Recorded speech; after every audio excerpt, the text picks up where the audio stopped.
Hello mga mamshi, weekend ganap tayo. Dito nga pala natulog sila mama, papa, mga kapatid ko kasi aalis kami mamaya.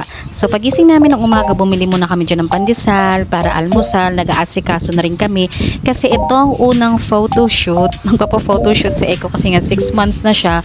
Tapos napag-desisyonan namin na mag-picture na rin buong pamilya. Wala pa kasi kaming picture simula nung dumating si Eko. Tapos ayan, pinakain din si Eko ni mama. Tuwan-tuwa nga sila kay Eko. Ay naku, tong batang to talaga galing manlambing.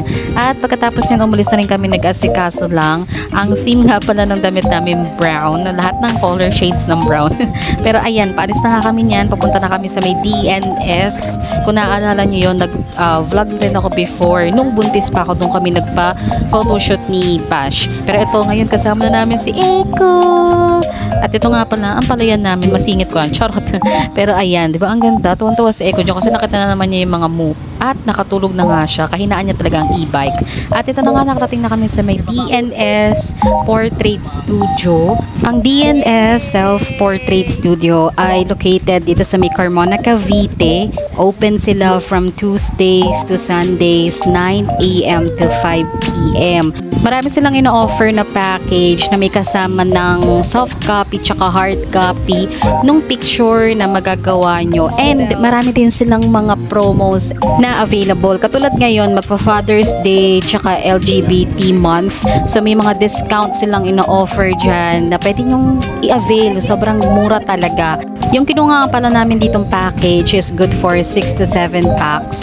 Tapos 20 minutes yung photo shoot. Pwedeng ikaw yung mag-click nung picture, parang self-service siya. Pero pwede rin naman gantong may nag-a-assist. Dahil sa amin may baby, gusto namin yung may mag-a-assist na. So may additional lang siyang charge.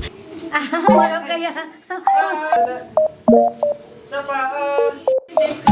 Siya pa.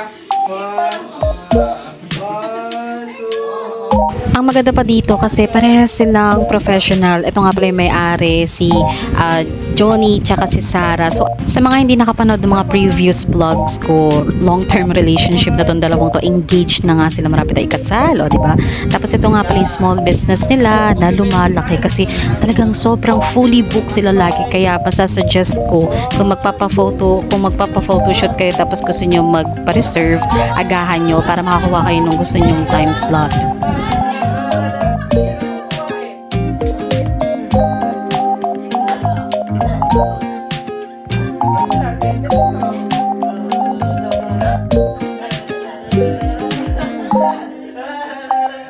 Sobrang gusto ko pa dito kasi sila talaga yung nagsasabi ng magandang angle, pose, na bagay dito sa picture. Tapos, sila na rin namimili ng backdrop. Ako kasi yung tipo ng tao, kami yung tipo ng tao na hindi talaga kami maalam sa ganito. Sobrang accommodating din nila. Tapos, ang babait pa talaga. Minsan kasi syempre kapag photoshoot, tapos first time mo, alam mo yung may ilang moments na naiiya kang ngumiti, mag-pose. Pero kapag nandito ka, hindi mo ma-feel yun. Talagang lalabas yung, alam mo yung kulit mo. Parang napaka-gaan lang, napaka-light lang talaga nung pag-picture. Tapos tinan nyo, kung makikita nyo yung itsura namin dyan, talagang tawanan kami ng tawanan. Tapos, nagjo-joke pa sila. Kaya hindi ka talaga maiilang. At ayan na nga, lahat kami dito may mga solo shot. Siyempre, meron si Eko. Tapos nakakatuwa pa, talagang inaaliw nila si Eko dito para talagang humiti. Ang ganda talaga ng mga nakuhang pictures. Tapos mapapansin nyo naman, di ba, kung light, tapos magaan.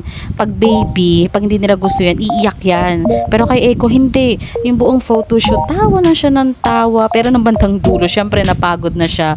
Kaya ayun, nangingina ng milk. Kaya highly recommended talaga namin tong DNS Portrait Studio sa may Carmona, Cavite. Super affordable pa. Tapos ang dami din nilang mga materials, yung mga props, kung gusto niyo naka-shades, yung mga pang-congratulations, mga numbers, kompleto talaga sila dito. Kaya kung gusto nyo talaga, puntahan nyo na to, dayuhin nyo, sobrang ganda talaga, affordable, sulit na sulit. At ito na nga pala yung mga naging customers sila. Every month, nagpapalit sila niya na, talagang napupuno, araw-araw talaga fully book sila. Kaya ayun, magpa-reserve na kayo, char. At ayan, tapos na nga, after nga pala ng 20 minutes na shoot, meron kayong time na pwede kayong mamili ng soft copy tsaka hard copy na ipiprint nyo. Nasa page naman nila kung yung mga available na package. Nilagay ko naman sa unahan yung pictures. At ayan, namimili na nga sa Eco. At ito na nga yung mga naging pictures namin. O, di ba sobrang ganda ang quality. Tapos ang linaw pa. Kaya gustong-gusto talaga namin to. Sobrang gandang bonding nito. Hindi lang pampamilya, pwede rin pang kaibigan, katrabaho, yung love life, yung lovey-dubs mo. Tapos ayan, o diba, ang ganda. So ito sa DNS Portrait sa may Carbona Cavite lang. Yun lang, bye-bye.